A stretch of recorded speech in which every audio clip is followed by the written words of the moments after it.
বর্ষাকাল শুরু হতে না হতেই বাজারে কিন্তু এখন প্রচুর শাপলা ঢেলে বিক্রি হচ্ছে। আর এই বর্ষাকালে মা ঠাকুমারা যে পদটা তৈরি করতো তা হলো শাপলা ঘন্ট। আর তাতে কয়েকটা চিংড়ি মাছ ফেলে দিলে তো আর কথাই নেই। আজ তোমাদেরকে দেখাবো দারুণ সুস্বাদু শাপলা ঘন্ট। একবার মুখে দিলে যে স্বাদ ভোলার নয়।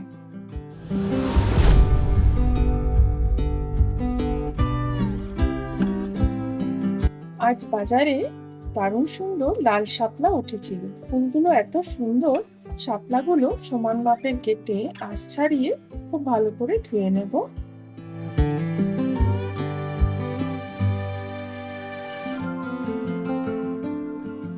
ঠিক যেভাবে সজনে ডাঁটার আঁশ ছাড়ায়, এই শাপলার ক্ষেত্রেও কিন্তু একইভাবে সজনে ডাঁটার মতোই আঁশ ছাড়িয়ে নিতে হবে।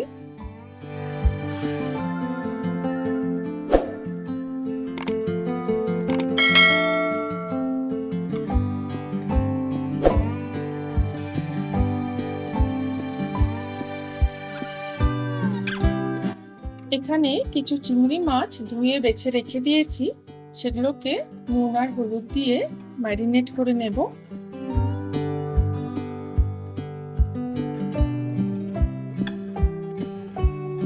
বাটা মশলার জন্য 2 বড় চামচ কালো সর্ষে, 1 বড় চামচ পোস্ত, 2 থেকে 3 বড় চামচ নারকেল কোড়া, কয়েকটা কাঁচা লঙ্কা, সামান্য নুন আর একটু জল দিয়ে মিক্সিতে বেটে নেব।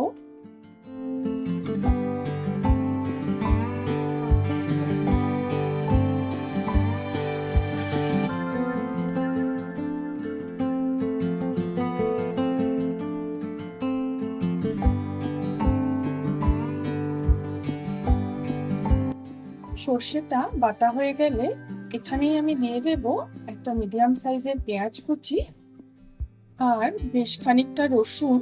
এটাও আমি একবারে ভালো করে বেটে নেব। পুরো বাটা মশলাটাকেই আমি একটা বাটিতে ঢেলে নিচ্ছি।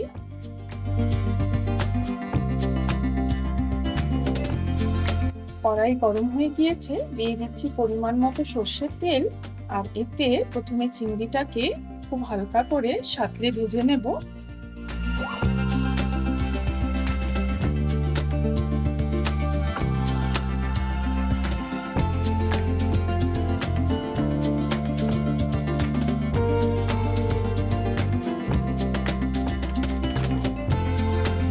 চিংড়িগুলো ভেজে তুলে নেওয়ার পর দিয়ে দিচ্ছি একটু কালো জিরে।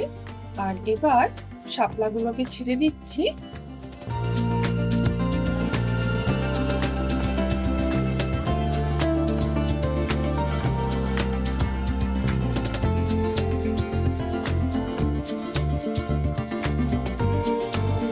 তেলের মধ্যে সামান্য নাড়াচাড়া করে দিয়ে দেব পরিমাণ মতো নুন আর হলুদ।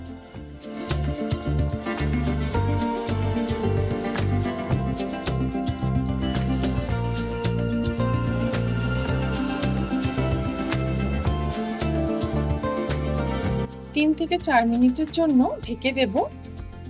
শাপলা থেকে যে জল বেরোবে তাতে কিন্তু শাপলাটা খুব ভালোভাবে সেদ্ধ হয়ে যাবে।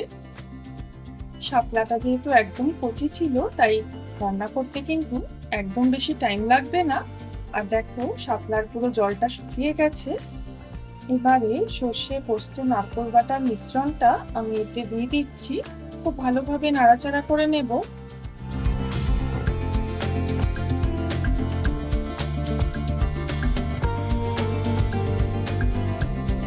বাটিতে যেটুকু সর্ষে বাটা লেগেছিল সেটা একটুখানি জল দিয়ে দিচ্ছি।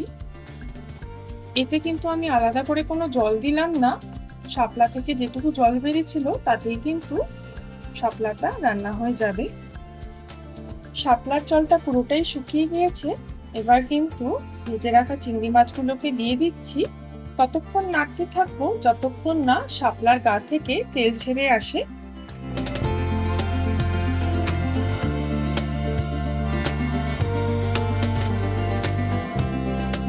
আর দেখো কি সুন্দর শাপলা থেকে তেল ছেড়ে এসছে। খুব সুস্বাদু শাপলা ঘন্ট কিন্তু আমাদের রেডি। তোমরা যারা শাপলা খাওনি তারা কিন্তু একবার এইভাবে বানিয়ে দেখতে পারো। এত সুস্বাদু একটা পদ এখনকার হেসেল ঘর থেকে কিন্তু একদম হারিয়ে যেতে চলেছে। সাদা ভাতের পাশে এই শাপলা ঘন্ট এক কথায় অমৃত। রেসিপিটা কিন্তু অবশ্যই ট্রাই করো, আর ভালো লাগলে লাইক, শেয়ার আর সাবস্ক্রাইব করতে ভুলো না। আর ততক্ষণে দেখতে থাকো 5 স্পাইস স্টোরিজ।